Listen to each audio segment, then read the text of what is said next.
biggest problem with professional examinations is the vast course which is prescribed for every professional examination. Not only questions are asked from within the course syllabus, but also from outside the course syllabus. Considering the vast amount of course which is there for all the 8 subjects, and considering the limited time we have, the only savior to qualify a professional examination is having a good timetable. So in this particular video, I'm going to tell you how can you prepare a good timetable? What are the hygiene checks that you should follow while preparing a good timetable? What are the things that you should incorporate in your timetable? How should you prepare a good timetable? But before we start that, this particular video is useful to you if you have your examination 1 month down the line, and is also useful to you if you have your examination 6 months down the line or 1 year down the line. This video is useful for all the students who are wanting to prepare a timetable and execute it so that they can achieve their target of becoming a CMA or CA or CS or any other professional course in the country. So before I come on to effective ways of preparing a timetable, let me tell you, what do you mean by a timetable? A timetable signifies routine. Guys, for any professional examination, the first and foremost thing that you need to have is to have a good routine. Regularity is the word. Yes, from now onwards till your examination, be it 6 months down the line, 1 year down the line, or 1 month down the line, you need to follow a particular routine. You need to follow a regularity, which means if you are waking up at 8 in the morning, then you have to daily wake up at 8 in the morning. Sir, what about Sunday? Sunday we can wake up at 10? No. Sunday also you have to wake up at 8 in the morning.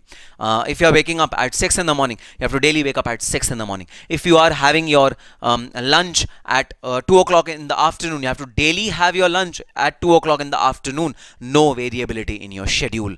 And if you follow a fixed schedule over the period, then you are bound to get success in your examination. But sir, Sundays are days where we relax, so no relaxation till examination now. But sir, we might have some Diwali, Holi, Dashera, some festivals. I understand that. Take out time out of your schedule, but don't disorganize your schedule. If you're waking up on time, you have to wake up on time daily. Each and every day, you have to wake up at the same time. Be it a Sunday, be it a holiday, be it Diwali, be it Dashera, be it Onam, be it Eid, any festival, you need to wake up daily at the same time, which is in the morning. The routine has to be followed. It cannot be disturbed. So following a routine is the most important element of any timetable. Timetable in fact denotes a routine, and if you follow this routine, then you will be able to definitely succeed in all walks of your life. First and foremost, decision that you need to make while you are preparing your timetable is whether you are a cow or an owl. There are 2 animals which I'm referring to, cow and an owl. Cow would wake up in the morning and would do its task in the morning, and owl would wake up at night and do all its tasks at night. And it's not a problem, be it an owl or a cow, you are good to go. I have always been an owl for all through my life. I've always found it really peaceful to study at night. I used to start studying at 10 p.m. in the evening, and I used to study till 4 or 5 a.m. in the morning, and this was the routine that I have been following for many years now. So it's really okay if you're an owl. It's really okay, don't worry about that. But you need to decide whether you need to fix up your timetable during the daytime or the night time. And once you've fixed up, then you have to follow it for next 6 months. Once you've fixed up, you have to follow it for next 1 year or 4 months or 3 months, till your examination. You have to follow it consistently. Guys, while taking this decision, consider one important factor in mind. There should be isolation whenever you are trying to study. Idea is isolation. You have to isolate yourself from your family, from your cousins, from your brothers and sisters, from your mobile phone, from your television, from a laptop, from iPad, everything you have to isolate. So isolation is the key. Now you determine how will you get this isolation. How will you get this isolation? Will you get this isolation during the daytime or the night time? That's up to you. But you have to get the isolation. Yes, many students join libraries for studying. That's also a good option, but follow the same routine. If you are entering the library at 9 o'clock in the morning, daily enter at 9 o'clock in the morning. No 15 minutes delay, no half an hour delay in entering the library. Daily morning at 9 you have to be seated in your library if you are using library as your study place. So be very, very careful in deciding whether you are a day person or night person. And trust me, there's no problems in choosing either. Whether you are a day person or night person, both are equally good. Now, the next thing that you need to do before preparing your timetable is to jot down your goals. Your goals is to qualify CMA, of course, but narrow down it into targets. So goals are the broad vision that you have, like qualifying CMA. Targets means what you have to fulfill during 1 week, 1 month, 2 month, 3 month, 4 month. Okay. So first of all, devise your goals. Your goal is to qualify both groups in first attempt in whatever attempt that you are envisaging. Next step is to bring down that goal into sub parts. For example, last 2 months is dedicated to revisions. So before the last 2 months, I have these many days. These many days are divided into direct tax, indirect tax, cost audit, BVM, SPM, costing, financial management. This is how I'm going to bifurcate the entire next 6 months into, or 1 month into. That bifurcation needs to be done. First of all, goals are required to be determined. Then targets are required to be determined. They have to be absolutely trickled down into day level timetable, which means in 1 day, what are you going to achieve? In 7 days, what are you going to achieve? In 10 days, what are you going to achieve? In 1 month, what are you going to achieve? This is to be absolutely crystal clearly written over a piece of paper, not in your mind, no, not in your mind, but on a piece of paper. You have to write all these things and put it on your study table. So simple as that. Your goals should be dwelled down into targets, into minute targets that you're going to achieve on a daily basis. That should be absolutely written crystal clear on a piece of paper. Next is to very, very important, guys. Initial 1 to 2 hours is really important in each of your day. Every day, if you kickstart your day in a superb manner, then your entire day is going to be very, very fruitful. If in the first 2 hours you are lazy and you are scrolling through Instagram, Snapchat and social media, then your entire day is going to be lazy. So those first few hours of your day, whether you're studying at night or in the daytime, are really crucial. Make most of it. Be very, very cautious of what you're doing in those first few hours, because if those first few hours are productive, entire day is going to be productive. If those first few hours are not productive, entire day is going to be unproductive to follow this particular timetable. Yes, it's your own choice, but what I used to do is I used to take up 2 subjects per day. 2 subjects per day I used to take up. Okay, 50% of the day dedicated to one subject, 50% to another subject, or sometimes I used to do this thing also, that 70% to one of the practical subjects, 30% to one of the theoretical subjects.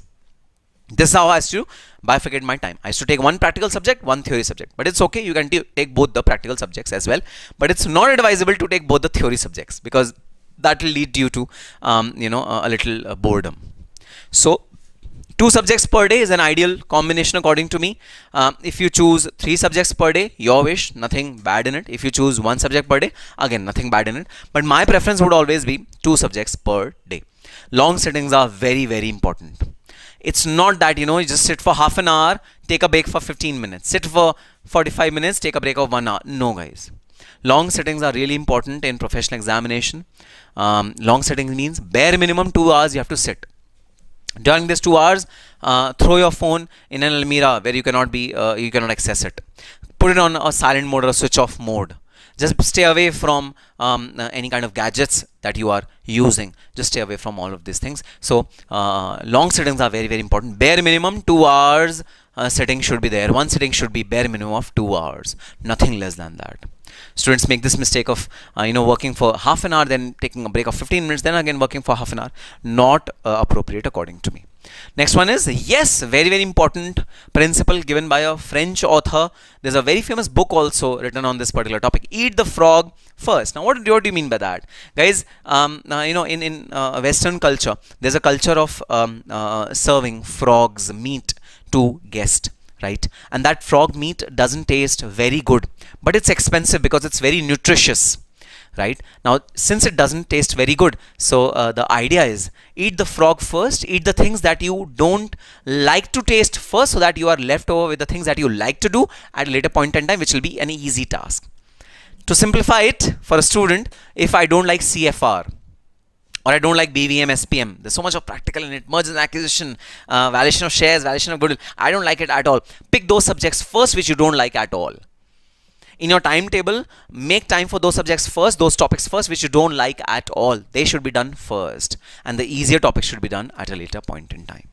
So eat the frog first is a very important consideration to be kept in mind while drafting your timetable. Timetable should have the difficult topics first. The frog should be eaten first. The worst topic that you really dread of, you are really scared of, that topic should be done firstly in your timetable. Timetable should have that topic as the first most priority and most important thing to be followed while you are making timetable.